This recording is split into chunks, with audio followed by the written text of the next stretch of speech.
साथियों, employment generation का एक और पक्ष है और वो इंफ्रास्ट्रक्चर प्रोजेक्ट्स में सरकार द्वारा किया गया इन्वेस्टमेंट। हमारी सरकार इंफ्रास्ट्रक्चर प्रोजेक्ट्स में तेज रफ्तार के लिए जानी जाती है। जब सरकार कैपिटल एक्सपेंडिचर पर खर्च करती है तो बड़े पैमाने पर इंफ्रास्ट्रक्चर जैसे रोड, रेलवे, पोर्ट, नई इमारतें, बहुत सी प्रकार की चीजें तैयार हो जाती है। इंफ्रास्ट्रक्चर निर्माण में इंजीनियर, टेक्नीशियन, अकाउंटेंट, श्रमिक, हर प्रकार के उसमें तरह तरह के इक्विपमेंट, स्टील, सीमेंट, ऐसी भांति भांति की चीजों की जरूरत पड़ती है। हमारी सरकार के दौरान पिछले 8-9 वर्षों में कैपिटल एक्सपेंडिचर में 4 गुना बढ़ोतरी हुई है। इससे रोजगार के नए अवसर और लोगों की आय दोनों में वृद्धि हुई है। मैं आपको भारतीय रेलवे का उदाहरण देता हूं।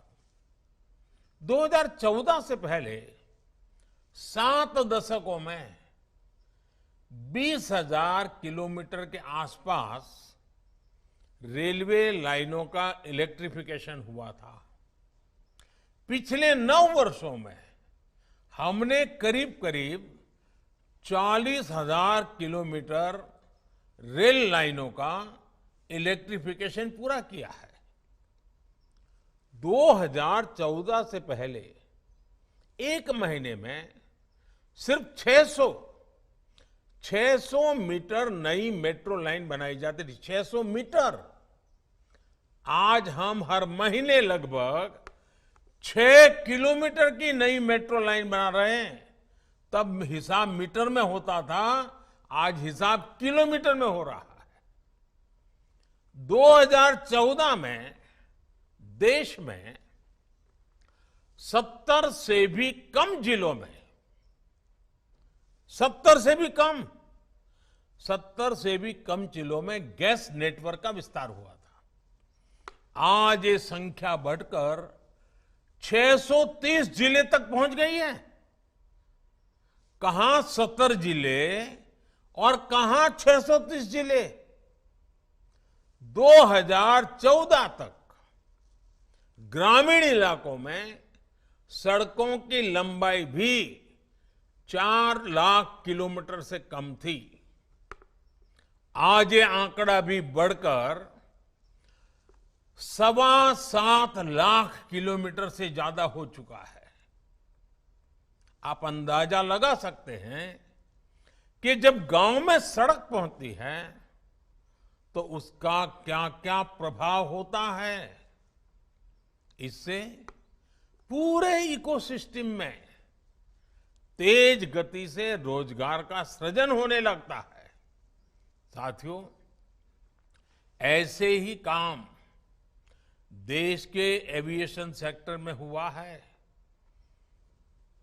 2014 तक देश में 74 एयरपोर्ट थे।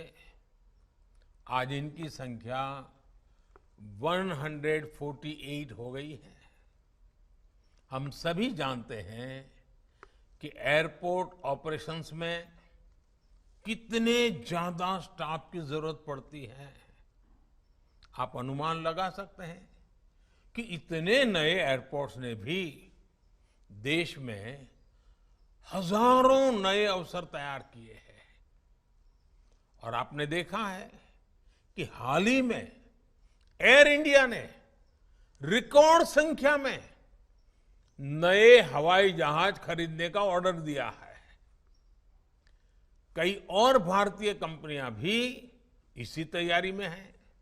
यानी आने वाले दिनों में इस सेक्टर में कैटरिंग से लेकर इन फ्लाइट सर्विसेज तक, मेंटेनेंस से लेकर ऑन ग्राउंड हैंडलिंग तक बड़ी संख्या में नए अवसर तैयार होंगे। ऐसी ही प्रगति हमारे पोर्ट सेक्टर में भी हो रही है। समुद्री तट का जो विकास हो रहा है, हमारे पोर्ट्स जो डेवलप हो रहे हैं, आज हमारे पोर्ट्स पर पहले की तुलना में कार्गो हैंडलिंग 2 गुनी हो चुकी है और इसमें लगने वाला समय अब आधा रह गया है। इस बड़े बदलाव ने पोर्ट सेक्टर में भी बड़ी तादाद में नए अवसर तैयार किए हैं।